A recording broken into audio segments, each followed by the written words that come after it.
Assalamualaikum warahmatullahi wabarakatuh. Perkenalkan, saya Hana Hayati dari jurusan Hukum Keluarga Lokal D semester 4. Pada tanggal 29 April 2022, saya akan menjawab UTS Fikih Munakahat dengan dosen pengampun Bapak Kemas Muhammad Gemilang. Baiklah, yang pertama saya akan menjelaskan tentang perbedaan syiko dan nusus. Syiko ini adalah permasalahan atau perselisihan yang terjadi dalam rumah tangga yang diakibatkan oleh kedua belah pihak, baik itu suami maupun istri. Contohnya yaitu suami yang tidak menjalankan tugasnya sebagai suami terhadap istrinya. Kemudian nusus adalah suatu perselisihan atau permasalahan di dalam rumah tangga yang timbul atau yang disebabkan oleh salah seorang, baik itu suami ataupun istri. Contohnya yaitu istri yang keluar rumah tanpa izin suami. Jadi nampak jelas perbedaan antara keduanya itu dari sebabnya. Kalau syiko kan dari keduanya, suami dan istri. Sedangkan nusus ini adalah dari suami atau istri salah satu saja. Kemudian, bagaimana cara penyelesaiannya, baik itu secara hukum nasional maupun hukum Islam. Cara penyelesaian syiko menurut hukum Islam adalah dengan mendatangkan hakam yang adil, yang dapat dipercayai, baik itu dari pihak laki-laki atau dari pihak suami maupun dari pihak istri. Kemudian, bagaimana cara penyelesaian nusus? Harus kita ketahui bahwasannya nusus ini terbagi kepada dua, nusus istri dan nusus suami. Jadi, penyelesaian terhadap nusus istri adalah dengan cara menasihatinya yang pertama. Jika tidak mampu untuk dinasihati, maka dengan pisah ranjang. Namun, jika tidak mampu untuk dengan pisah ranjang, maka dengan cara memukulnya. Kemudian, jika tidak mampu, maka dengan cara mendatangkan orang yang dapat mendamaikannya. Kemudian bagaimana penyelesaiannya jika nusus suami? Maka dengan cara menasihatinya yang pertama.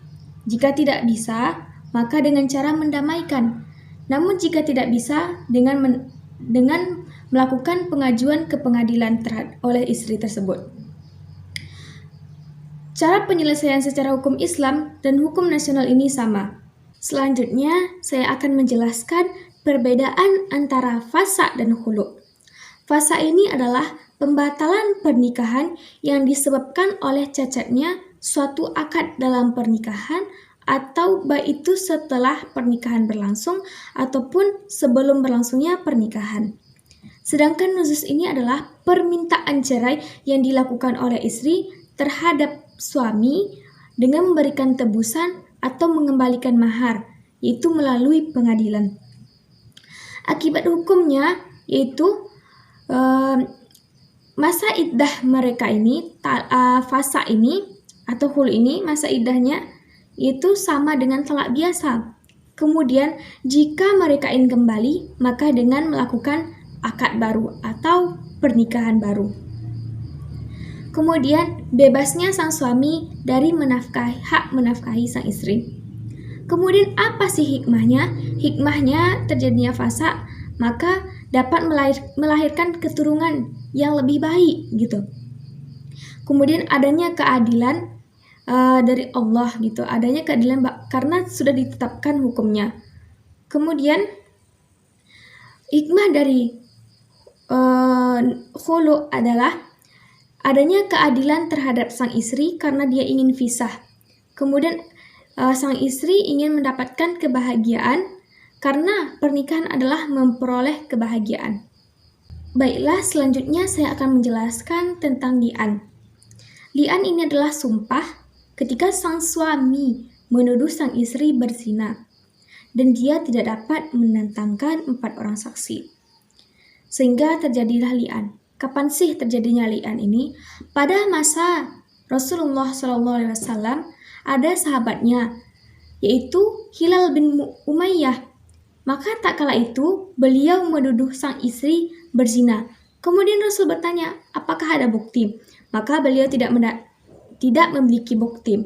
Sehingga sang Hilal bin Umayyah ini dicambuk sebanyak 80 kali. Tak kala itu turunlah surah An-Nisa ayat 6-9. Kemudian dalam suatu hadis dijelaskan juga bahwasanya wal qasamu an la'natullahi alaihi an kana al-kazibi. Dan yang kelima, bahwa bersumpah kepada Allah atasnya, dan jika dia berdusta maka dia akan mendapatkan hukuman tersebut. Kemudian apa akibatnya? Akibat terjadinya li'an ini yang pertama itu malunya terhadap keluarga.